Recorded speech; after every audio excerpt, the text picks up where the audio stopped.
delightful evening. I was wondering, I come from Bombay. Bombay is considered the business capital of India, and I was like, what would be the talent like? But I am absolutely amazed. So, three cheers to the school, the principal, the directors, the trustees, the guests on the dais who've come all the way from England, and the wonderful parents, and of course, the teachers and the students. I'll start with the Mool Mantra, so just give me a few seconds. Ekumkar, Satnam, Karta Purukh, Nirbhav, Nirvair, Akal Murukh, Ajuni Saban, Gurprasad, Jabat Sach, Jagat Sach, Vi Sach, Nanak Hosi Vi Sach. So these are powerful words which have transformed this nation and many parts of the world.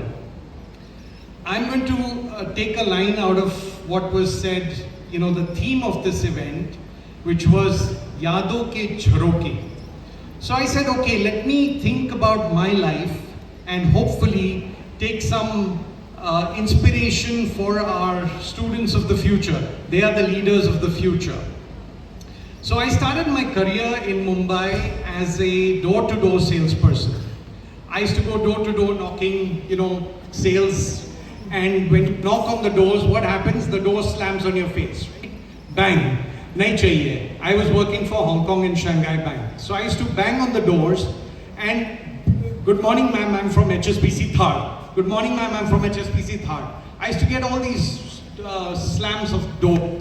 Acha, even before you entered the door, the building used to have a board which said, what did it say? Dogs and salesmen aren't allowed. So you're at that level. So you go, you keep ringing the bells, you get doors slammed on your face. It was very tough.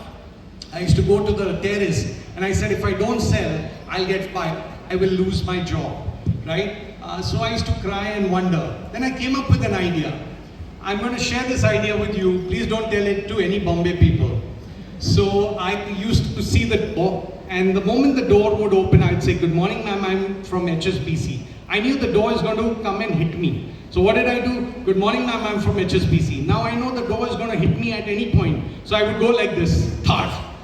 Now I'm inside your house. So the door would hit me here, and I'd go thud, thud, thud, thud, falling, and I'd fall down and say, I think I've hurt myself. Now mothers have beautiful, it's 6 in the morning because Bombay, both husband and wife go to work. So if you go at 9 p.m, nobody's at work, nobody's at home. So you have to start ringing the ghantis at 6 in the morning. How happy will the mother be कि 6 बजे अगर मैं आपकी घंटी बजाऊं? Not too happy, right?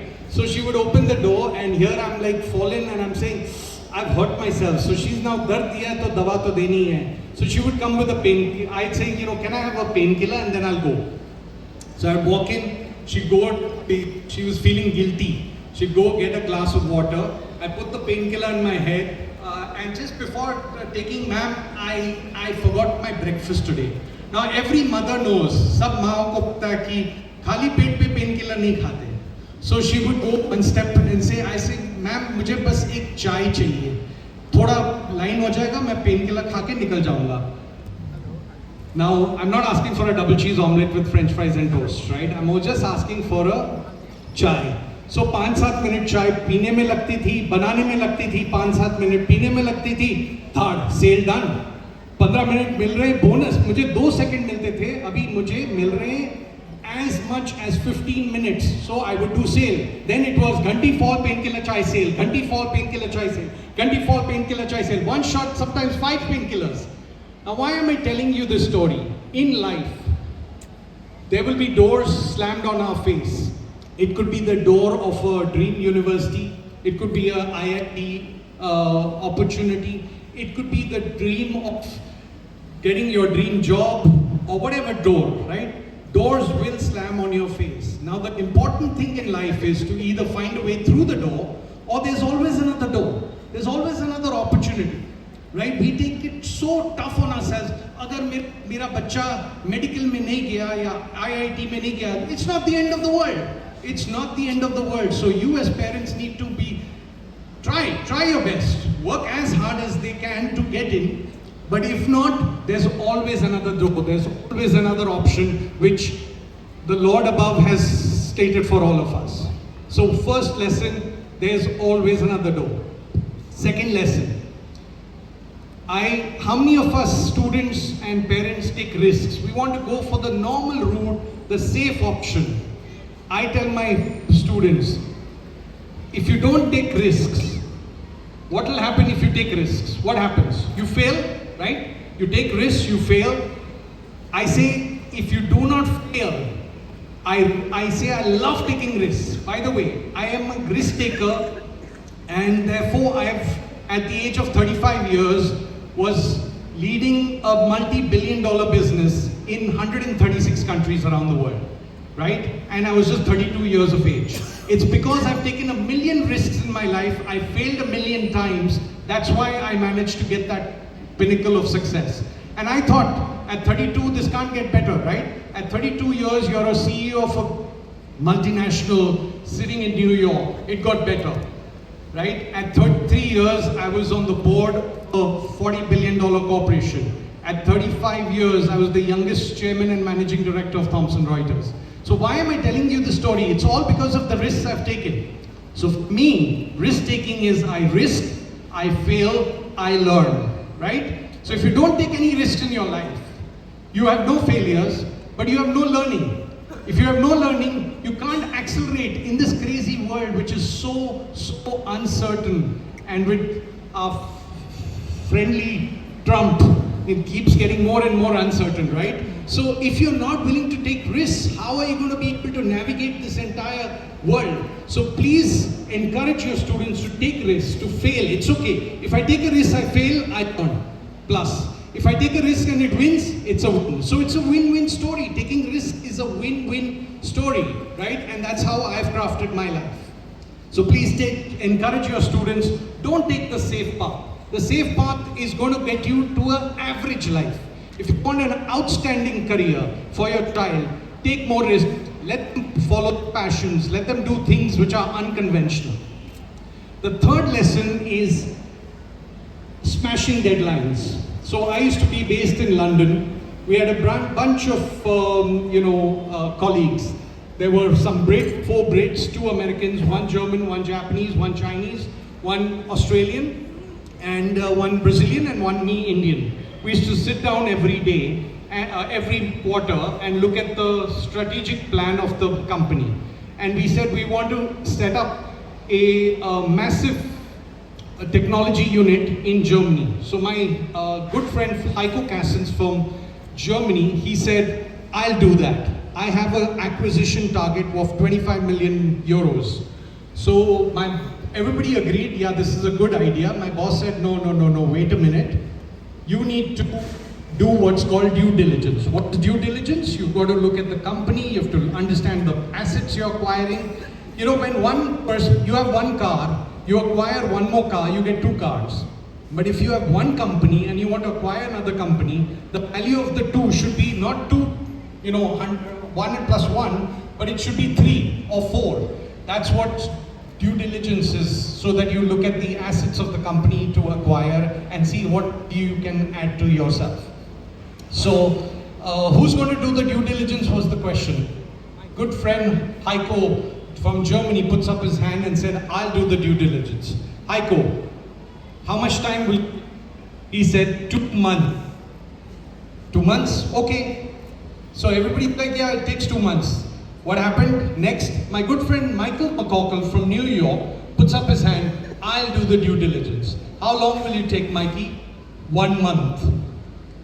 So the American, is always trying to get under the skin of the Germans since World War II. So he gets very activated. The German like, no, it takes this kind of analysis, it takes time.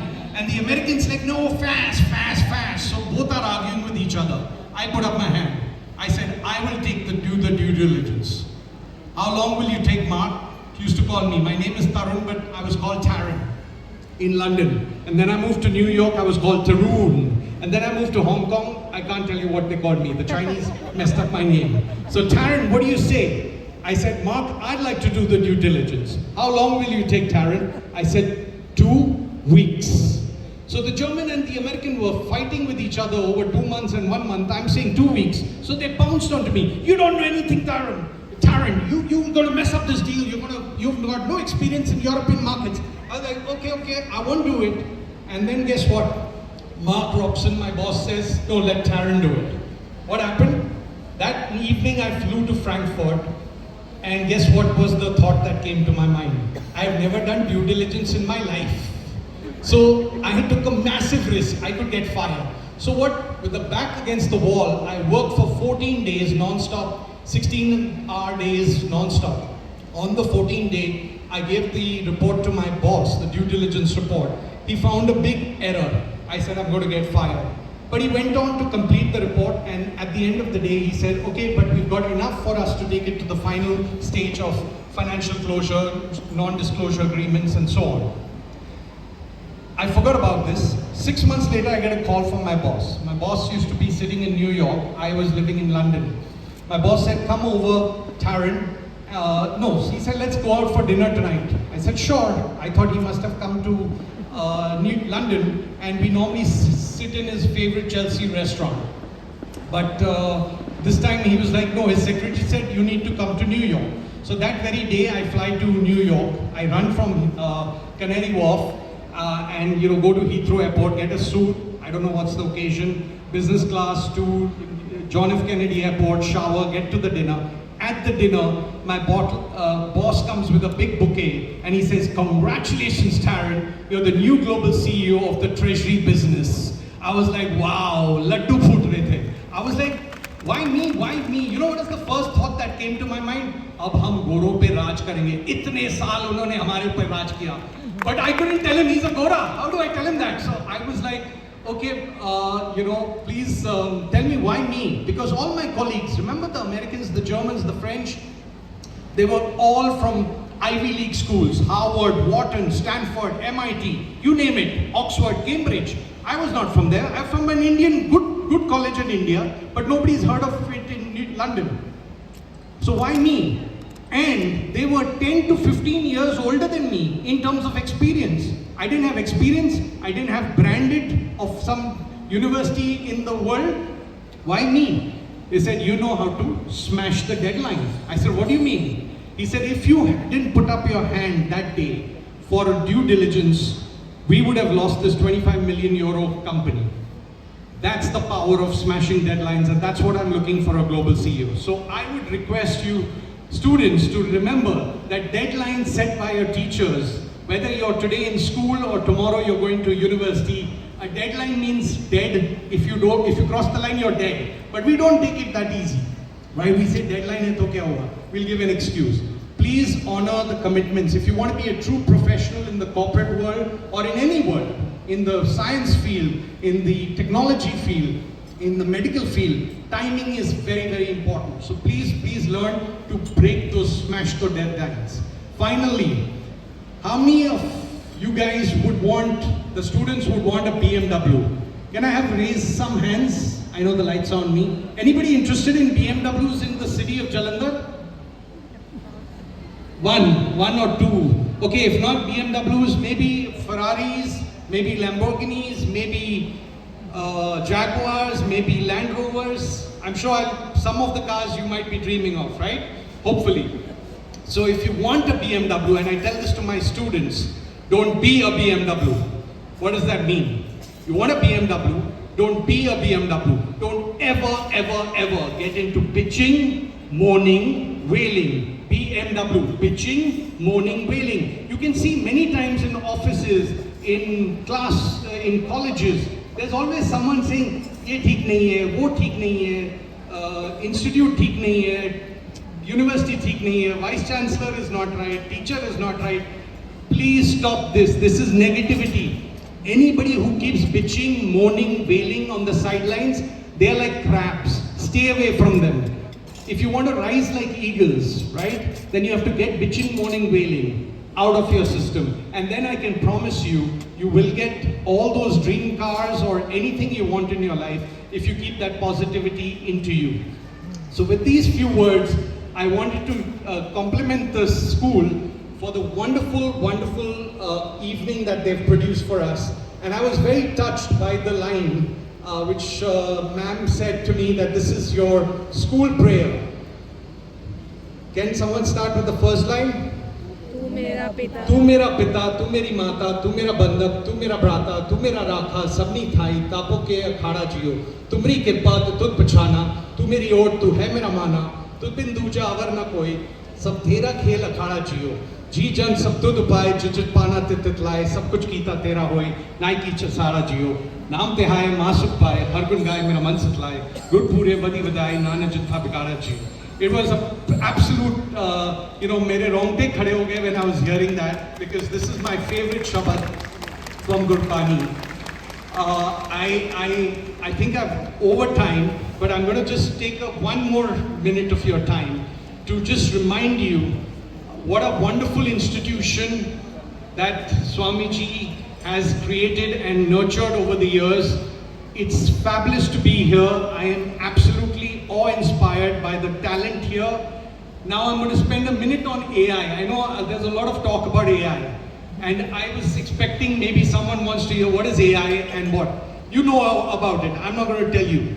But I just think there's a lot of myth about this AI, which I want to say. We are in the most unbelievable moment in history today. We are in the most unbelievable moment of history. Why? Because a student in Jalandhar and a student in Mumbai and a student in New York or London has the same capabilities and on his laptop, on his iPad, on his phone right now. So it's become the biggest technology, and AI has become the biggest democratization force that allows a person with a dream here in Jalandhar, in your classroom, to create a multi-billion-dollar company with no requirements of hiring tens of thousands of workers. Gone is the day when you could need lots of power. You just need a brilliant idea and you can create a fabulous app with no coding required and create wealth for yourselves, for your families, for the nation that you are part of. So that's one positive thing. The other positive thing about AI is that imagine we have senior people in our families who go through certain life-threatening diseases. Imagine in 10 years' time, we will never have to worry about diseases like cancer or heart diseases that plague many of our families. That's the true power of AI. What could have done the computation power that AI puts in the hands of the smart people is outstanding, right? So there is that, these are some of the positives. We did an experiment in our classrooms when in 2018 we decided to set up an artificial intelligence university. In 2018 nobody was talking about AI, nobody, absolutely nobody. We said we'll set up an AI, but I wasn't sure that AI might become CX, CI, CGI, these technology terms keep changing. So I said, okay, if it's not going to be AI is not going to be the future, then we'll call it Advancing India, but we'll stick with AI. AI, not artificial intelligence, AI would be Advancing India. When we got the approval, which took us a long time, from the government of Maharashtra, we became the first university to get an approval to set up in the world. But by the time we got operationalized, we were the third in the world, the first in India. The first being in France, the second being in United Arab Emirates, and we became the third. So our philosophy is that AI will create jobs. I know every paper says AI will take away jobs, right? AI is taking away jobs. That is also true. But I think we are working with the largest companies in the world today and doing projects for them. So imagine a massive turbine, right? What my technology team does is we create a digital twin of that equipment, and then we do the forecasting of breakdowns or the health of the particular machine. Now this is just one machine, and to create a digital twin of one machine takes a minimum of 12 data scientists and so on. Now imagine every machine in the world will have a digital twin. That just tells you the amount of jobs that are going to be created. Forget machines, look at humans. You can create a digital twin of each one of us. So we have nearly 8 billion people on this planet.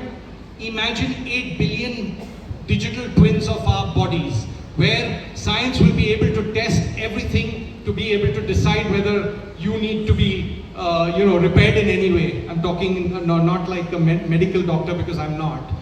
Cured is the right word, not repaired. If you're a machine, you need to be repaired. So that's the power of AI, that it can unleash a lot of positivity, a lot of jobs. There will always be the negative. We had that when internet was born, when nuclear energy was born. There is going to be negative. So I would urge citizens, governments to be, institutions to be a little alert on the negatives. Yes, if there is a person who calls you and it's your child, but actually it's not your child, it's AI, right? Generated voice. What are you going to do? You're going to fall for it. So I would request that, I don't know if you know this Truecaller, right? We have a Truecaller. Whenever somebody comes to sell us something, the screen comes in red and it tells us, oh, this is a sales call. Now you might choose to accept it, not accept it. Similarly with AI, there should be a stamp that it says this is AI coming, AI incoming call. Or any technology, any piece of art, any piece of research should be able to say AI, what amount of AI. In fact, UNESCO has said that there should be 15% AI used by education institutions. Guess what we've done? We have a Vice Chancellor from Massachusetts Institute of Technology sitting in Mumbai, and he challenged me, he said, why don't we become 75% AI? So we are encouraging our students to be power users, power creators of AI, and power users of AI. We need to ride this dragon. We can't be afraid of the dragon. We need to put the safeguards, like even a car can kill someone, but we find it so useful, right, to get from A to Z. Similarly, AI is going to have its negative. We need to put guardrails around them.